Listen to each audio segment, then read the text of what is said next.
Hello, and welcome to our next free webinar of the day.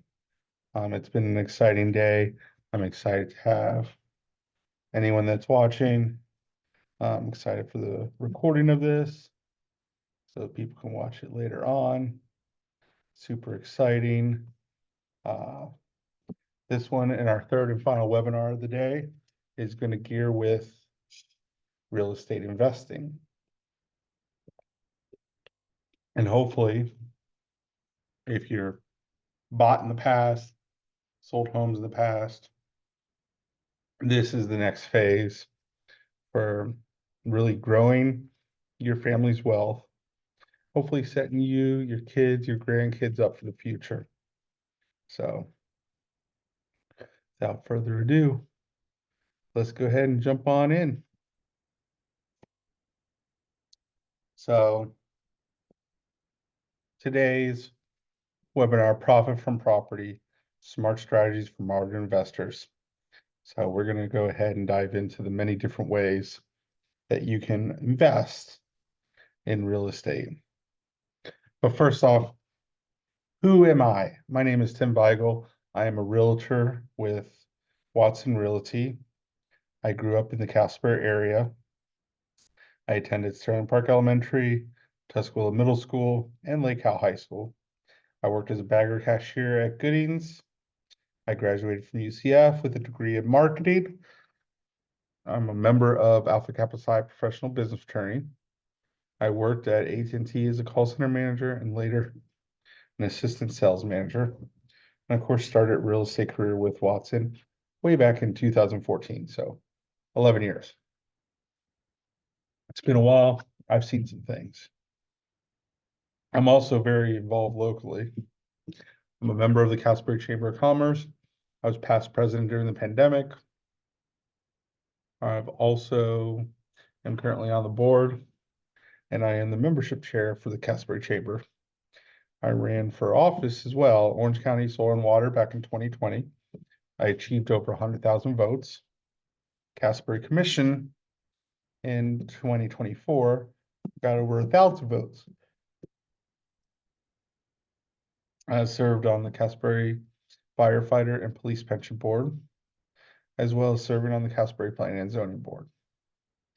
And I'm also on the Business Advisory Board for Seminole County Public Schools, and I volunteered for Living on Your Own and went to Indian Trails and South Seminole Academy, to where I was able to help students understand what could happen as they grow up. But now, let's go ahead and discuss what we will be doing today. So this is going to be a deep dive, well, kind of a deep dive, more like a high level approach into different ways you can invest in real estate. There's many ways you could do it, many strategies, and we're just going to talk about a few of them today. These strategies are important. When you do pick one and you want to discuss it, we should have a conversation. Realtors will give you some insights about your goals and stuff. Ultimately, it's your decision which route you want to take, but there's pros, cons, and challenges to them all. And we're going to kind of talk about a few of them. So some of the different ways you can invest. You got your fix and flip strategy, buy and stash. There's a BRRR, the BRRRR method, vacation rentals, just to name a few. So let's start out with the fix and flip. First up, it's about identifying the property. With this one, you're going to review the purchase price and determine the ARV. Okay, a realtor will be able to help you with this. Now, the whole purpose of this, and it's kind of like, well, first, ARV, for those that don't know what that is, it's your after rehab value. So if you're buying a house that needs a lot of work, the ARV is what it would be like once you do the work. When looking at purchasing and reviewing them, think of it like a highway. You got a 3-lane highway.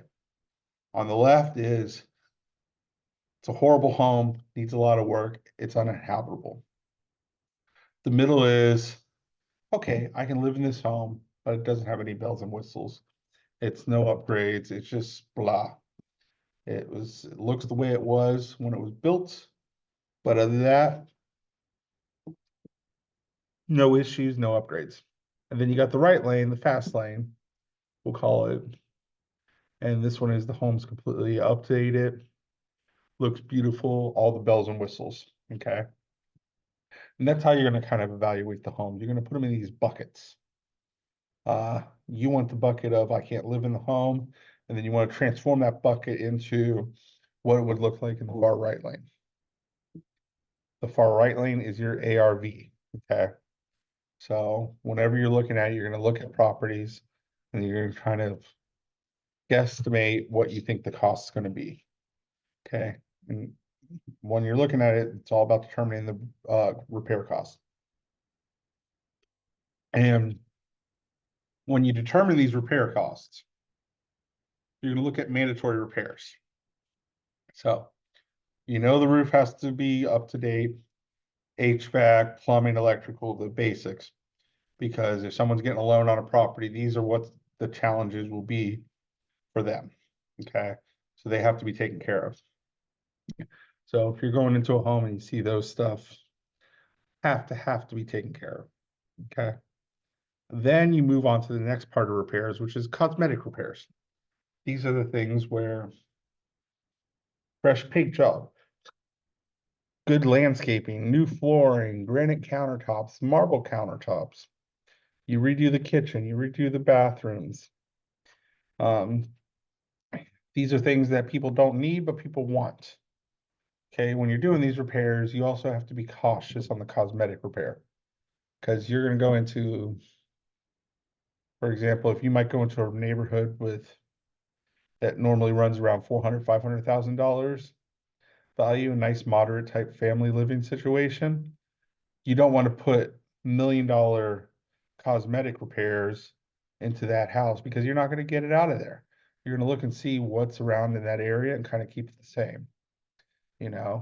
Marble might be more expensive, but it also might not sell as much in those neighborhoods. So granite might be good to get by. So, but you don't want to over improve for the neighborhood that you're doing the flip in either. Now, once you guesstimated all those costs, you're going to add 15% to it. Okay. And this is your repair budget. Now, the reason why you're going to add 15% to it is when you go into the home and you start doing work, and anyone that's ever done any type of construction work knows this. Once you get behind the walls and once you start getting into it, you encounter issues. That's just a fact. And when you encounter these issues, you're going to have to take care of it. So the 15% is to compensate you for that. Now, here's the good news. Some homes you might get lucky and you don't encounter any issues. You just made it potentially an extra 15%. So it fits your budget even better. Okay.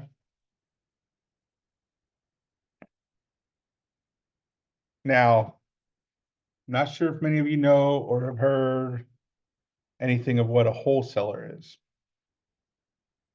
but there are wholesalers. Okay.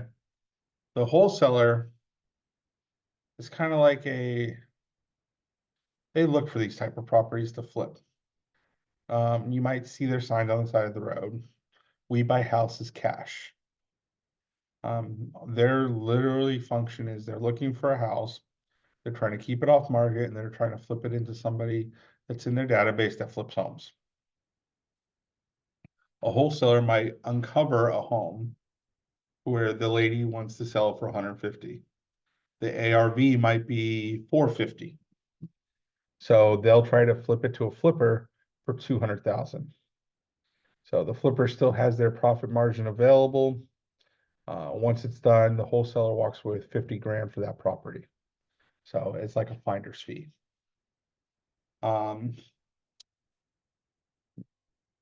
They're not really in the process of flipping the homes. They're just trying to find it and produce it to someone else. their dream person to have in their database is what they like to call a whale. A whale is a flipper that they just keep eating up the properties and flipping them out. So the more that you can feed them, the better it is. So if you are looking to sell your home, sometimes selling it to a wholesaler is not always a situation. The wholesaler's ideal target is going to be distressed property, someone that is family passed away, they need to get rid of the property, they're just done with it, they're really not trying to do anything. They want to take advantage of that, they're not trying to make the most money for you, they're trying to protect their margins and protect the margins of the wholesalers or the flippers that they're selling it to.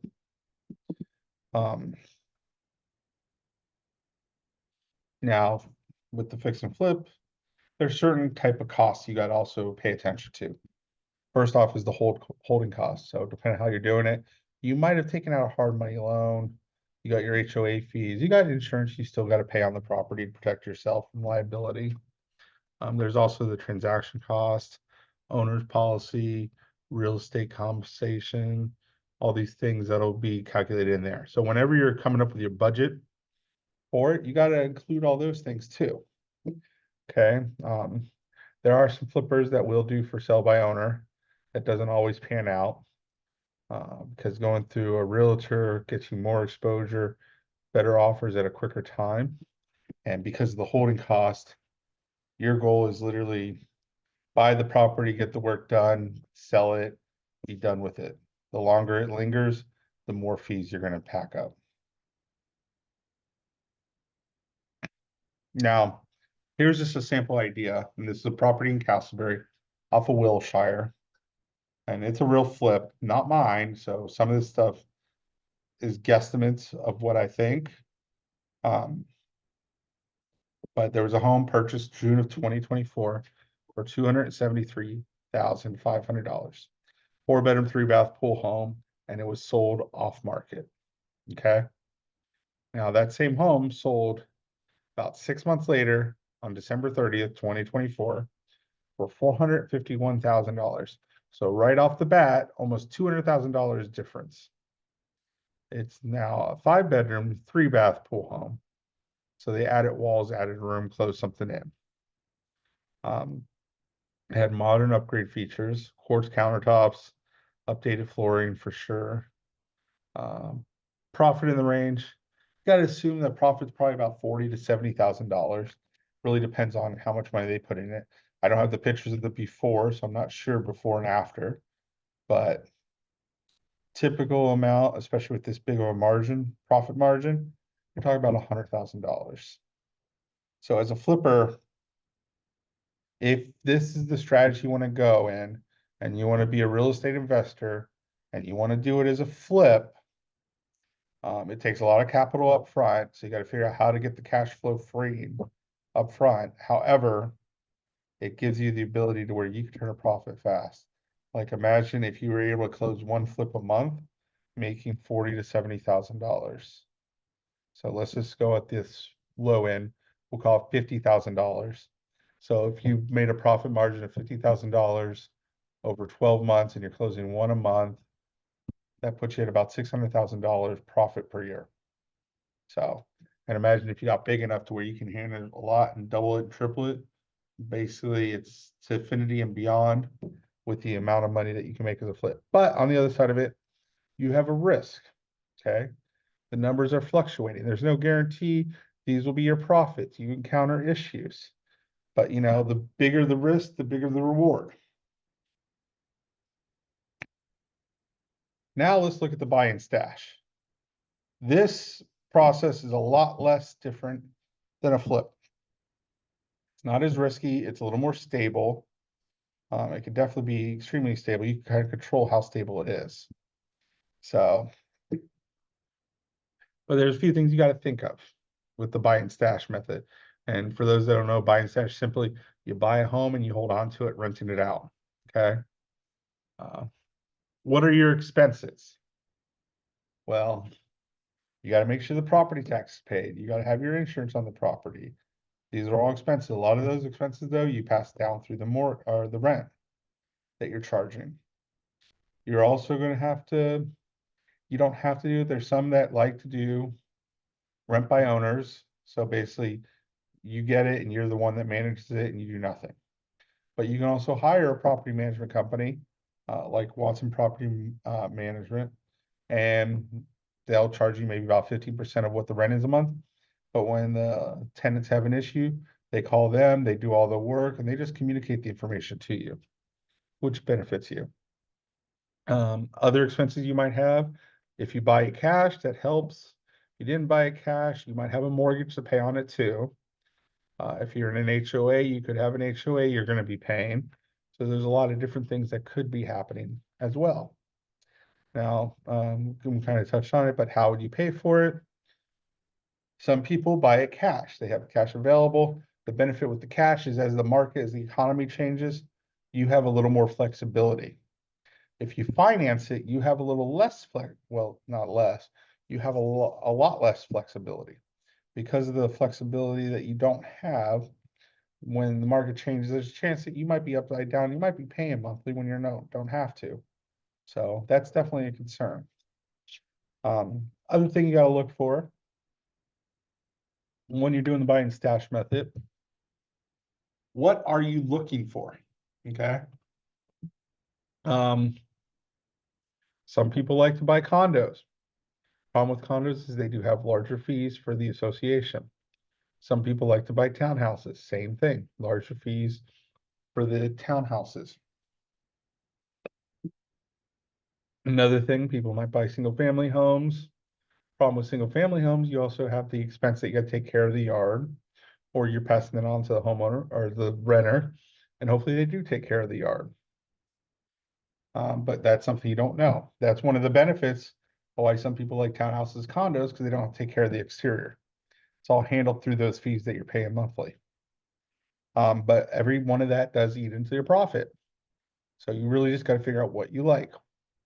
Now, another thing that people like is a method that's buy a duplex or a quadplex or triplex.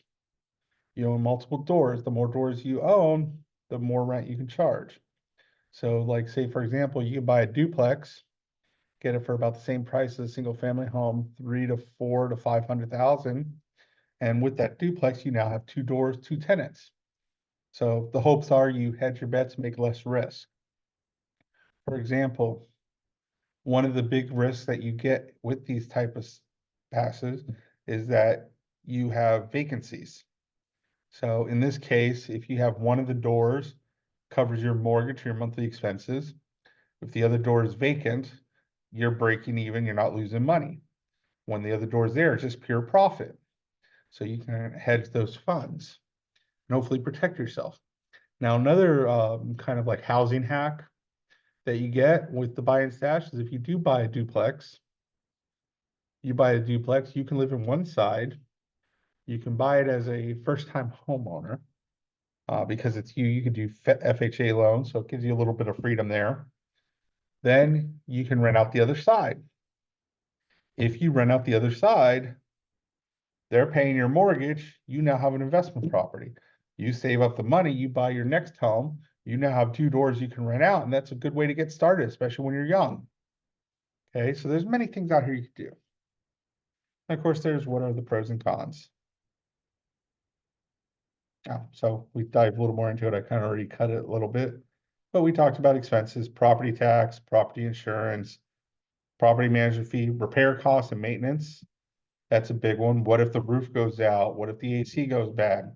These are your costs. They are not the tenant's costs. HOA fees, landscaping, pool. These are all fees and things that you're going to take on as you buy and hold on to the property. So cash, some of the benefits with cash, you got the quick close. You can leverage a better price with cash. And again, you don't have to worry about the interest rates. Financing helps you leverage to where you can get more doors. And from the financing, you can grow exponentially. Imagine if you got 3 or 4. And here's another way to look at it. So say you're young and you start financing some investment properties. And say you do this in your 20s, say at 25, you start. You take out a 30-year loan, all of them should be paid off by the time you're 55. guess what? You're going into your twilight years of retirement, and now you have free cash flowing properties. Okay, and you should be able to be living pretty well. Don't have to worry about Social Security, don't have to worry about 401k IRA plans. You should be good. Again, going off what you look for, townhomes, duplexes. Another good thing to look at is what about the area of town? Okay, and again, are you looking for residential or are you looking for commercial? Two different beasts there. Residential is usually the entry level, commercial is going to be a little more expensive, but commercial could be a lot more stable. You buy a commercial property, you rent out to a business, they're going to be 5, 10, 15 years potentially. That's a good thing. Because if they go out and they're holding on to the property for that long, you'll be able to keep them there and keep them steady. And because it's commercial, it's a business, they're not going to want to move every other year. So now let's talk about some of the pros and cons. Pros of the buy and stash, extra monthly income. The properties will increase in equity. So overall, your wealth is growing as you're paying it down. You have a stronger financial leverage. And then here's the fun thing. You've been hearing a lot about the I word, inflation. Well, buying these investment properties are protecting you from inflation because when you buy it and as the housing prices go up due to inflation, you bought it at a certain point, so you're kind of protected from that growth. In fact, you only benefit from that growth because of when you sell it. Some of the cons, obviously, property issues, vacancy concerns. The longer your property is vacant, the less money you make. And of course, tenants have issues. Some of them are really good at paying, you don't have to worry about them. Those are the ones you want to keep. Some of them are going to cause you a headache, and then it's like, okay, let's raise the rent and move them on out. So here's a buy and stash example. So Casselberry home was listed for $499, sold in 2023 for $482.5. Approximate mortgage is probably about $24.45, give or take. Certain things I won't know about that one. Monthly rent though is $2,800 a month. So based off this on a financing position, because if you are going to finance, it's all about figuring out the numbers. Based off this, they're walking away with about 300 plus a door. 300 plus a door is not a bad thing. 3 to 5 is what you should be looking at for the door if you're going to do financing, especially. Annual profit per year, 4,260. So based off of 3 to 500 per door after the expenses. But you know, that's a good thing. Now let's look at it. If you bought it cash, so as cash, I'm doing my calculator right now, 2,800 times 12, $33,000 a year. So that's not too bad. That's almost like you're working, your wife's working, now you got a rental property working, and you can magnify and multiply those. So that's a good thing. Now, if you are going to do financing, because they're not primary and they are investments, typically if lender's going to want at least 20, possibly 25% down. Okay.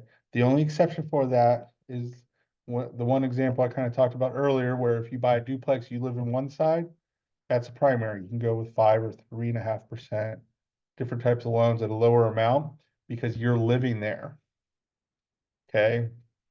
But in this scenario, if you're not going to live there, you can't, and it's an investment property. Okay, let's talk about BRRR, or the BRRRR method. BRRRR stands for buy, rehab, refinance, repurchase. Okay, so here's what this looks like. So first off, it's a buy.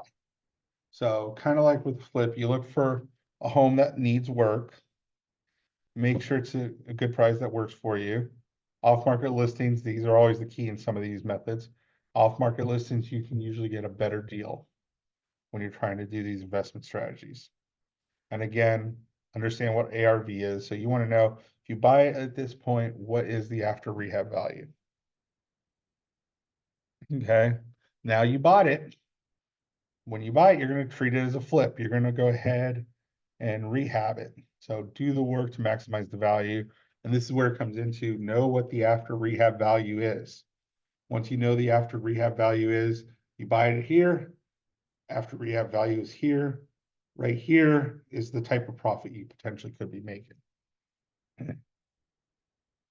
Then, once you're done with the work on the home, you're going to refinance it for as much money as you could take out. Okay. And, depending on what you had before, you refinance it, you might walk away, you might have only put 20K in, you walk away with 150K because of the efforts you put on the home. And then with that 150, you're going to take that money and repurchase a home. Now, as a refinance, you keep that property and, you're going to rent it out, do whatever else you want with it, most likely rent. But you repurchase it, you get another one. And the thing is, it's supposed to be like a snowball, a domino effect. One leads to the next, leads to the next. So, and you're supposed to build wealth as you go, like a step.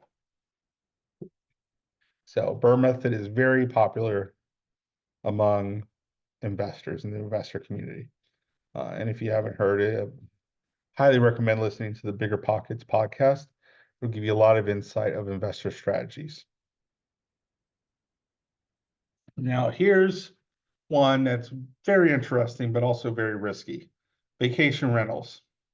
With a vacation rental, the income could definitely be greater, but also it's very unpredictable. This one too, depending on where you're doing it. If you're doing it in a highly sensitive vacation rental community, whatever your neighbors do is going to be challenging. So if you take one out as financing, they own it outright, they have more flexibility with their pricing, but if they're the exact same unit as you and they're renting it out for less, they're still making money, but they're forcing you down. So there are some challenges there. Property management fee is going to be higher because with the property management fee, they got to take care of the property like a hotel. So you check in, make sure they get people in there. They're going to go ahead and clean out the units, get maid service in there, and keep the place looking good. And again, with this one, you do add some added expense because you're going to probably have to get it furnished if it didn't come furnished. Housekeeping, you're going to have to keep the utilities on your name. So there's a lot of things. Whenever you purchase a vacation rental, you are literally running a hotel. And trust me, you do not want to do this by yourself. You need to hire a property manager for sure. So now here's some keys to success with vacation rentals.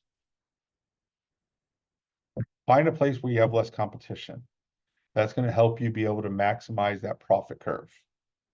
Okay. Find your niche, people like Disney, so that's not a bad one. Maybe people like skiing, people like mountains.